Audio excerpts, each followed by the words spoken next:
Let's learn what makes a good historical clothing researcher.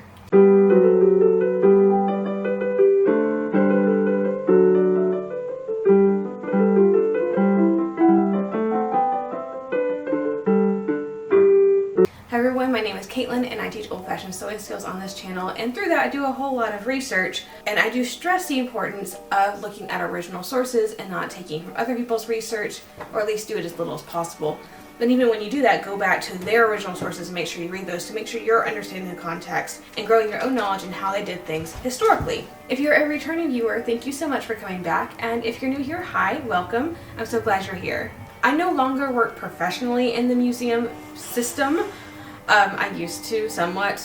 It was a work-study program, but I was there through 3 curators, and at some point was treated like the curator after the director left and the curator became the director. It was a mess. It was interesting. And although I no longer professionally work in museums, my husband, who is a curator, does, and I do make exhibits and stuff for him as well. So I do somewhat work professionally within the museum system. I'm just not a paid professional museum person. I do also keep a small collection of original items for my own study, and I have a lot of wonderful friends who share their originals with me, which helps me grow in my understanding of the 19th and 20th century as well. And I have been asked many times if I could share how I research and even some of the books and tools that I use in my own research. And I started writing that out as a script and realized that first we really need to talk about what makes a good researcher and how their thinking changes as they become better researchers. And then when I started writing all of that out, including the research stuff, I realized this was going to be a 3-hour video. I actually filmed it. I lost half the footage, which is why we're refilming it now, and I had to split it into 2. So we are going to do 2 videos. This one is going to be just on how to be a good researcher, and if you are interested in learning about how I research and the tools and books that I use, that will be in a podcast, which is not next week. It'll be in 3 weeks. It'll be on the 4th Wednesday of this month. So if you're more into that type of thing, that's what's going to be happening then. If you hear buzzing or whirring in the background, I apologize. We are incubating eggs, and the only spot it really works is right here next to my filming corner, which is not ideal. So I'm sorry if the noise is there. I'm hoping it's quiet enough that you can't hear it.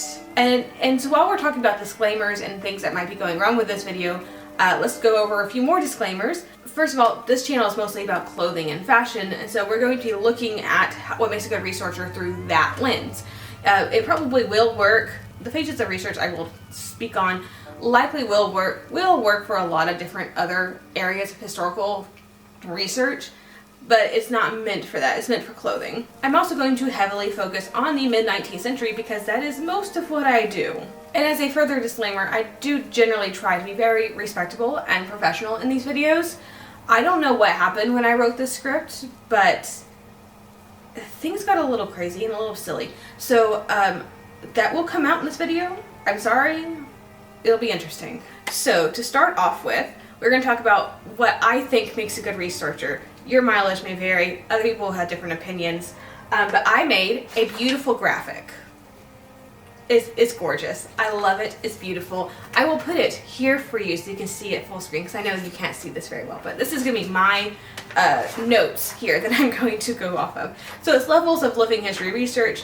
And again, it's just my personal opinion. Hopefully I don't offend anyone with this. I probably will. It's the internet. Everyone gets offended at some level, so this could be fun. I did share it with a friend of mine who is, a professional museum person, and she loved it. She said, I'm printing this out and this is going in my office. And I'm like, yes. Okay, cool. So it's not just me who feels this way. And besides, it's a pretty colorful pyramid. How can you be mad at a pretty colorful pyramid like this? It's beautiful. And yes, I'm extremely proud of this. So first we're going to start off with the phases on the side. So these are the levels and these are the phases. Yes, there's a cat in the background. We talk about this almost every video. He hears me talking and decides that I'm talking to him. He just ate, I promise. He's not starving. He thinks he is, but he's not. He's actually a whole ½ pound overweight, so he's clearly fed well. Anyway, so our 4 phases, and we're going to represent these with an 1866 painting called The Reluctant Bride. I like this painting. I think it's hilarious. So we're going to use each one of the 4 ladies in this painting as one of the 4 levels of research, just to illustrate it further. So we're going to start down here at the very bottom. This is the reluctant researcher.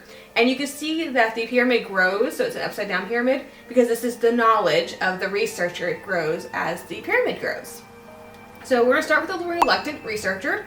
And this, of course, is represented by the bride in the painting, the reluctant bride. And so you can see her friends here trying to persuade her to be a good researcher, to try to research whatsoever, at all even. And she clearly isn't having it. She doesn't want to research. What if she finds out that what is accurate doesn't make her feel pretty? So there's actually two individual levels within the reluctant researcher phase. First is what I call the ball gown truffle.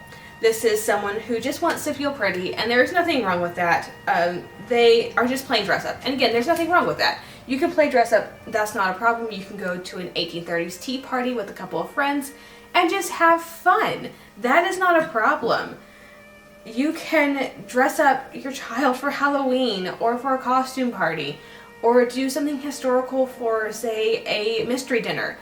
And you don't care if it's accurate whatsoever. You can go get a costume off Amazon. You'll wear historical undergarments or you cannot, depending on your preference.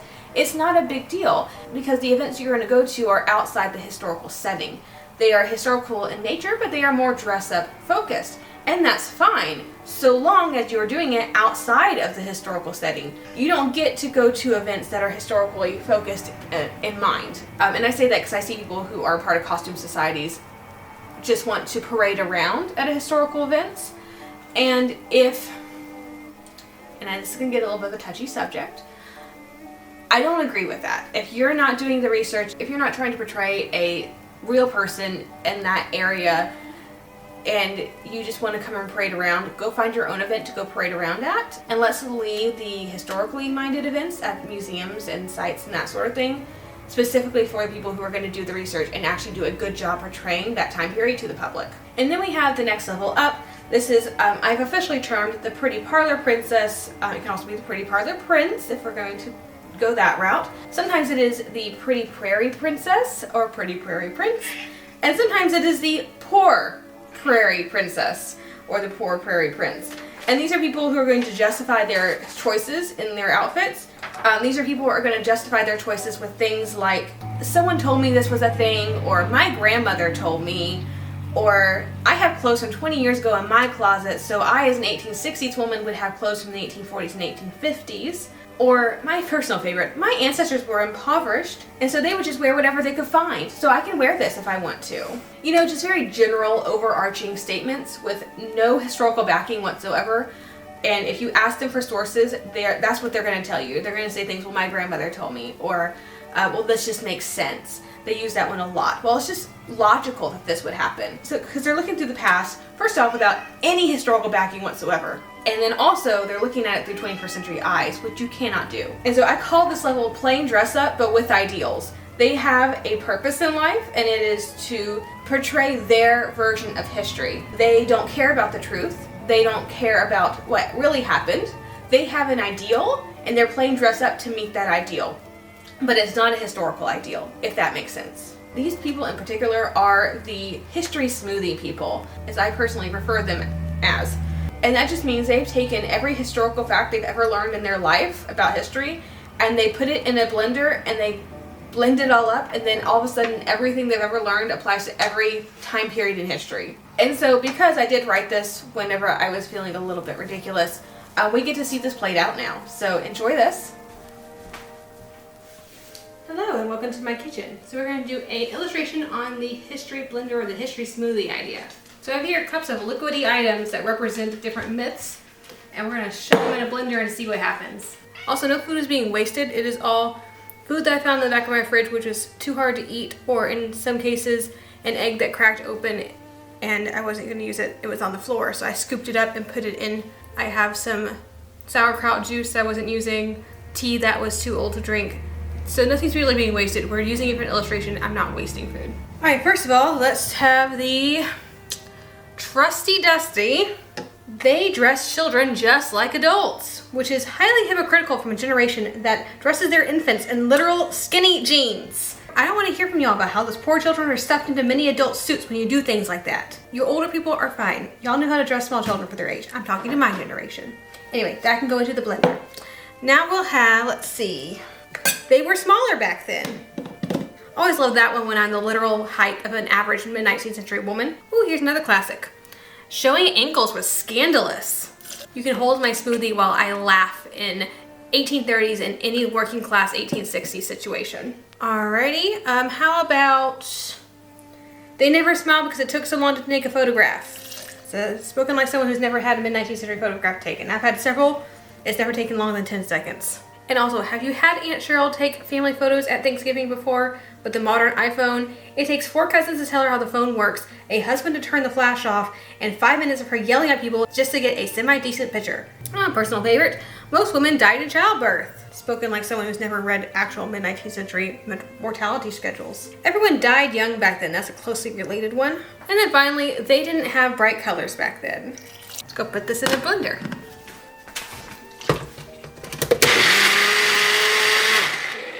Oh, that's disgusting. I did not put this on right.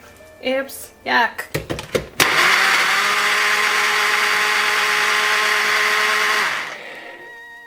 Now I gotta clean that. Alright, now we have our time periods. We have ancient times. We have medieval. Renaissance. Pilgrim. The cat, apparently. Put Revolution here. Victorian. The Old West. And the good old days. Because everyone knows those are the only time periods that actually happened within human history. Now, of course, you have to distinguish the time periods somehow. So you get things like modesty for the Victorian era, and death by corsetry, and hoop skirts. These are general things that everybody knows. May or not be true. So now, all the things that we already learned can now join the other things. I have a lot of dishes to do now. And now everything applies to every time period. And that's how the history smoothie works. We have some things in each time period that we know to be true, but everything else, all the little tiny details, get just shoved into whatever, and all of a sudden they apply to everything. Anyway, thank you for joining me in our lesson on history smoothies. Let's move on to our colorful pyramid. So now that we have discussed the ever reluctant researcher, we are now going to move on to the laxadaxal researcher. And I forgot this word even existed. I have heard it before. It was in my vocabulary a long time ago, but I was Googling a term for people who don't try, and this is what popped up, and I was like, that is the word. That is exactly the word that I need. Thank you, English language. So we are going to use this word as a laxadaxal researcher. And this person is represented in our lovely painting by the friend over off in the corner, who is borrowing the bridal crown. And she is off by herself because she generally has her life together in terms of research enough to where the others aren't really bothered with her because she's not being drastically inaccurate, let's say. She gets the basic things right generally, and she's not much of an education problem as the reluctant researcher. She's over there borrowing from the other researchers, which is what this type of researcher does. They don't go into the historical original sources themselves. They borrow and then parrot what they've heard. So starting with level 3, this is called the seeker. These are the people who I commonly refer to as the first page of Google researchers. So they will type in a search term such as 1860s clothing, and they will just look on the first page of Google and they will take all their information from that and apply it to making their own outfits, which sometimes isn't a problem because if you do that, there's actually enough general good information out there. You can get an outfit that looks okay, and most of those sources will stress the importance of undergarments, which is great. That's where I started, looking at the first page of Google, and I understood the concept of you need chemise, you need drawers, you need a corset, you need a hoop. Like, I understood the basics. And this is also the level where they have a perception of their lacking knowledge. They know that there is truth within history, like there are things that people did, and they don't know that. So they're trying to seek the information, and what do 21st century people do when they're trying to seek information? They go to Google. So it's a very logical next step. The problem with Google is that 99% of the time, actually probably 100% of the time, I actually haven't tested that out yet though, Google, at least on the first page of resources that it pulls, will not give you the primary or even secondary sources. They're going to be much further up that source chain, and with every time you go further from the original source, things can get a little bit mixed up, like a game of telephone. Things get summarized, and someone else may take that summary and misinterpret it slightly. And so it is, again, very important that we go back to the original sources, which Google isn't going to give us unless you really know how to search Google. But these people are trying, they are doing their best to try, and they may get things right. They're on the cusp of learning what research really is, essentially. So level 4 of the research levels is the trusting one. This is the one who's going to justify any of their clothing choices with, I heard it from someone extremely knowledgeable. So they have a grasp of the concept of research. They understand that there are original sources, and these people have original sources, so I'm going to trust what they say and bring it into my own persona and in my own clothing choices. And so they don't know the original sources. They're going to say, I heard it from this person, and they've been doing this for 30 years, or they have access to these original sources and they told me it was okay, instead of giving you the actual sources when you question something. So these people, again, have a grasp of the concept of primary research. They just don't know how to get there yet. And so they're trusting the people who say that they do have that knowledge. So again, the problem with these level 4 researchers is that every step away from the original source material you get is a step away from the true historical record. And again, it's like a game of telephone. So the expert researcher can document a fact, write it down, but let's say the trusting one misinterprets that information, or when they tell others, they get a detail wrong, or perhaps the expert researcher found within 300 sources one source of something, and so they're taking that one source, not realizing how rare it truly is, and telling everyone, this is what they did back then, because I heard it from so-and-so. And then down and down the chain it goes, until we get myths and reenactorisms, as it's often called in the hobby. So we don't want to stay in the trusting one level. We want to move up. We want to get to those primary sources. Now, it is awesome that this person has identified that there are such things as primary sources, that there is, things that they did back in history and there are things that they didn't do, and that they have at some level recognized that there are people who have access to that. And sometimes this level can get confused with the pretty parlor princess, because the I heard it somewhere and sounded nice can sound a lot like I heard it from someone who's been doing it 30 years. The difference between them is the trusting one has actually identified that the person they are hearing it from does have access to primary sources. Whereas the pretty parlor princess one is going to say, this person's been reenacting for 30 years. I can trust what she says, even though that person may have never handled an original garment, may have never picked up an original source, or really has any idea what they're doing. They're just making it up as they go and say, this sounds right, or they may be at a lower level of research. They're not actually experts, even though they've been doing it for 30 years. You can do something wrong for 30 years straight. I hope people understand that. I've been told that so many times. I've been doing this for 25 years. I've been doing this longer than you've been alive. And I just have to sit there and go, then you should be further than the laxidaxal phase of researching at this point. There's something truly upsetting if you're doing something wrong for that long of a time. So maybe let's move up that research page a little bit. Length of time in the hobby does not mean you have any knowledge over someone who's just started. And then finally, at the last level of the laxidaxal phase of researching, it's level 5, I called this one the scorned. And so these are people who are actively seeking proof for some concept of history that they have. They have, again, a grip of the concept of original sources, and they are also starting to find those original sources. So these are the people who find what I call surface level primary documentation, such as a photograph, or sometimes it's a couple of photographs, a diary or letter entry, and then they use that to document or to prove what they're doing or what they're saying without understanding any historical context behind their proof. They're using it to justify their choices. And the reason I called them the scorned is because these are often people who have made a wrong choice within living history, and they were told that they were wrong, sometimes meanly, which I don't agree with, and sometimes very kindly, especially if they had asked, what do you think about this? And that's the only time I would tell someone that, hey, this isn't necessarily correct, is if they ask my opinion, and then I'm going to be like, I see where you got your information. Let's go to the original sources, and here's what this actually means. But these are people who were told they were wrong, and then got mad that they were told that they were wrong. And so they spent hours and hours and hours justifying that wrong choice. And they find something that seems to prove their wrong choice, and they're going to parade it around and be very, very vocal on this is right, look at the proof I found, everyone tells me this is wrong, but look what I found this one example, and so it is true and I can make this choice. Now that's not everyone at this level. There are some very nice and kind people who really want to do better, who are trying to look at sources at this level, but they lack the context. They don't understand the time period they're trying to research.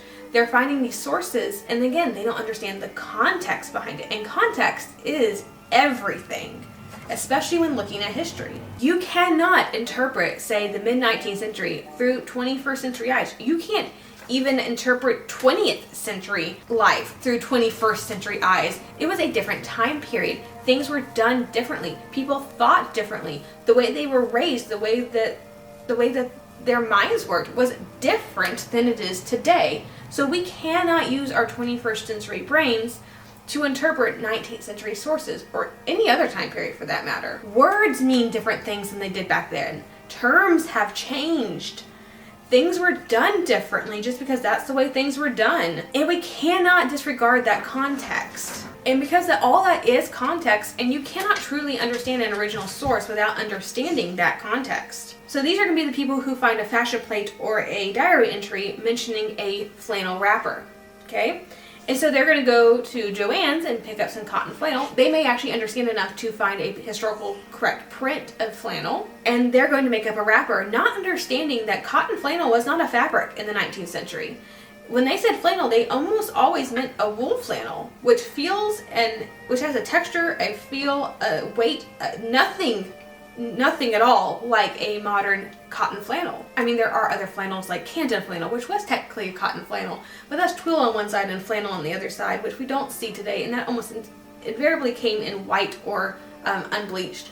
And so you can't really count that as flannel. So I can't really count that into this example, but yes, technically there were types of cotton flannel. But when they said flannel and they used a dress garment-ish deal, they were almost invariably talking about wool flannel. So anyway, that is an example of taking something from the mid-19th century and finding a source, a flannel wrapper, and using 21st century eyes to interpret that. Cotton flannel as we know it was not around back then, so you cannot use it in historical context. It looks and feels nothing like period wool flannel, and it's not a fabric that should be used for that. Same with muslin. 19th century muslin is much more like a soft cotton organdy or a somewhat stiff cotton voile more than it is what we would call a muslin, which is today, muslin for us is something that's very rough, it's opaque, it's generally low quality, and that's what we call muslin today. So when you look at fashion magazines of the 19th century and you see a pretty white top that says it's made of muslin, this is how we get the reenactorism of these white muslin blouses with cotton skirts. And that's not a style that was worn in the mid-19th century. The primary documentation was taken out of context. And again, context is everything. And that's something that the level 5, the scorned researcher, does not understand. They are looking for original sources. They are trying to figure out what is right, whether it's because I was told I was wrong and I want to prove I'm not, or if it's because I am actively trying to see what was right and what was done. I just don't understand the context behind any of it. So they have a grip on the concept of historical sources and they are finding the period documentation, but they're still looking at them through 21st century lens. Now we have reached the intermediate researchers in my lovely little graphic here. So these are people who are actively using primary sources and they are actively trying to find the context which to apply to those sources. So we are representing this phase of researcher with our lovely painting, and this is the friend in the red dress. She's trying to pull the reluctant researcher along and tell her all the nice things that are going to happen if she comes over to the authentic side and does things correctly. So first we have level 6, which is the novice researcher. These are people who are actively seeking understanding and context. They are trying to interpret that proof that we found in level 5 within the 19th century context to see what really was going on. They are trying. They may not have access to a whole lot of primary documentation yet, but they are trying to do the right thing at this point. This person is seeking, again, that context. These are people who are actively reading, making notes, and are feeling really good about themselves and their growing knowledge. They see this as, oh, look at all the things I can do. Oh, this is wonderful. This whole world of original sources has opened up. It's almost like you've been traveling for a really long time through a desert and you finally see a nice, beautiful rainforest, and you get there and you are just in awe and wonder of all these beautiful things that you're seeing. without realizing that this rainforest is like 70,000 acres of rainforest, and you will likely never find your way through it. But they're finally seeing this beautiful thing, and they're just so in awe and wonder over it. And so they feel accomplished that they've gotten this far, and they're digging deeper and deeper, and they're getting so excited over things. And then there's level 7, which is the overwhelmed researcher. This is the point, the research phase, where you realize that there is way more in your chosen area of research than you will ever be able to get through. This is the point in research where you know more about your chosen subject matter than 95% of the human population, and you hit a point where you realize that you actually don't know anything. And you hit a point where you realize how much you actually don't know. And it's at this level that you gain an appreciation for the lack of knowledge that you have. You explored all the basic levels of research, and you are suddenly realizing how many little facets of rabbit holes you've written down to go down eventually when you have the time, and that you want to know more about. And it gets so overwhelming because every time you open up an original source, there's just, you maybe find answers to 1 or 2 other questions, but you get 40 more questions that you now have to go down. And it gets so overwhelming because there's no way that one person can ever get all of this information down. And how do people do this? And I know nothing. And it's a scary level. And the way I like to think about this is because I taught first grade for 8 years, and so I'm very familiar with the Disney story of Moana and the beach of Motunui. So the way I think about this is the reluctant researchers are the ones who are on the beach. And they're sunbathing. They are not interested in getting in the water, but they are enjoying the beautiful view of the water and the crystal clear beaches. They may pick up some shells to look at, but otherwise they're there for the views and to look good. Laxodaxal researchers are going to be the ones wading into the ocean. They're just getting their feet wet. They're staying pretty close to the beach, but they are in the water and they are enjoying that part of beach life. They may pick up some shells. Maybe they'll see a fish or a turtle around, and they may get super excited and document those experiences. And then the intermediate researcher, who has reached the reef where all the which is where all the cool corals and the animals live, and they're just starting to understand how cool the ocean really is. And then there's that point just beyond the reef, and that's where the overwhelmed researcher is. And if you've seen in Moana, this is the point where the waves hit and the boat, it turns over the boat and the pig goes down, and Moana gets turned over, almost drowns, her foot gets caught in a coral, and it's scary and it's overwhelming, and it's just flat out terrifying. Because you realize how dangerous and scary the ocean is, and quite frankly how vast and endless it is. And that's a scary place to be, realizing that whether you study for just a few months or for years at that point, how little you actually know, and that there's no way you can ever know it all. And you've not even touched a small sliver of the information that's available. That is not a fun place to be. It's a terrifying place to be. And so finally we get to the expert researcher. And this is when we get past the reef in our previous example, and we get into the vast, mostly calm ocean. There are some storms that will pop up that can be devastating, but mostly it's pretty calm. And this is our last friend in the blue/lavender/silver dress. I'm not entirely sure, that's what it looked like to me. She's kissing the reluctant researcher goodbye because she realizes at this point it's probably a lost cause. And that there's no reason to waste her valuable time when she could be looking at original sources. It's more of the pat on the head to a small child who's throwing a tantrum going, there, I no longer care about you and your problems. I'm not going to waste my time with this. I have better things to do. Go ahead and throw your little tantrum. I'll be over here if you need me. If you decide to come do the right thing, I will be, again, over here, and you can come find me and we will research this together. Come and get me when you feel like making an effort. So level 8 is the budding expert.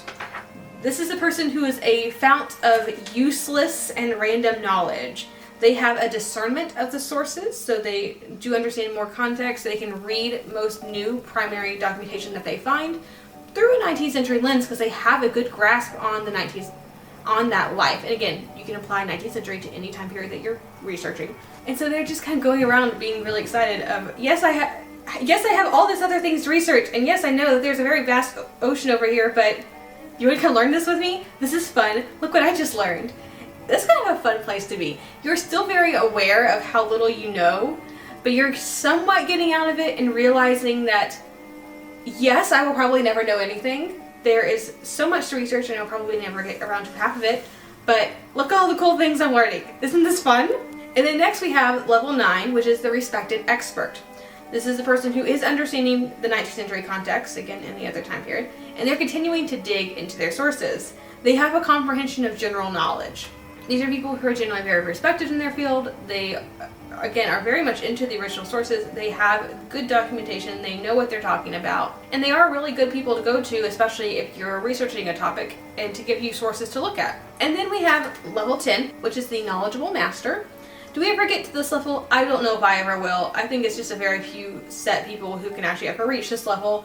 These are people who are confident in their knowledge. They realize that yes, there's a lot they'll never get to, and researching is a constant thing that they will have to continue to do. And they do have a mastery of their content, but again, they are continuing to study and deepen their knowledge. They accept the fact that they're never going to learn everything, but they have a good, solid foundation of knowledge, and they understand that, so they're willing to continue to work, and they're not super stressed out and frustrated that they will never know everything.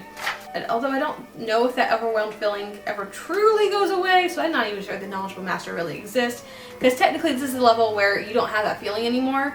And again, I'm not entirely sure that ever exists, but I'm not there. I'm still a few levels away from that level, so maybe it does. Maybe there are people who are very knowledgeable masters who don't get that feeling, but I still get that feeling regularly, so I know I'm not there.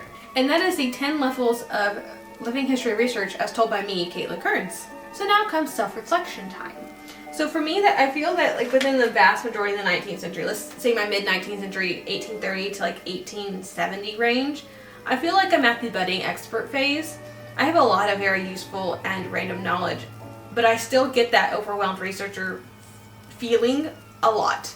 So I know I'm not anywhere further up, but I do know a lot of useless and random things and I do actively try to use 19th century context when I'm researching the 19th century, and I try to use 20th century context when I'm researching the 20th century. I do still get, again, very overwhelmed a lot of the time with the things that I don't know and that I will probably never know, because I can go find answers to a question that I have, and then by the end of my 7-hour research binge over the course of several days, I'll find that I now have 50 other questions that I need answered, and that's no fun. But I've also in the process found like 20 new really cool random facts that I can be like, haha, look at everybody, look what I found, that no one actually really needed to know, but it's still really cool anyway.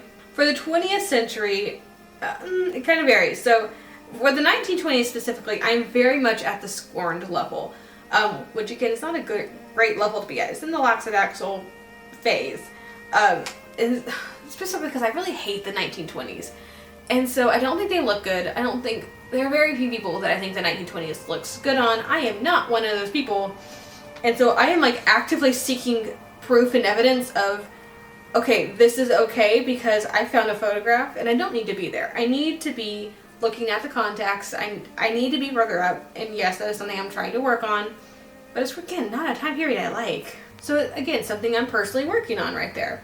So I'm also just starting to research the 18th century for American Revolution, because we're hitting a 250th anniversary next year, and I'm just starting to break out the trusting one there, because I have been going through a whole lot of secondary sources to kind of get a grasp of what I need to be looking for.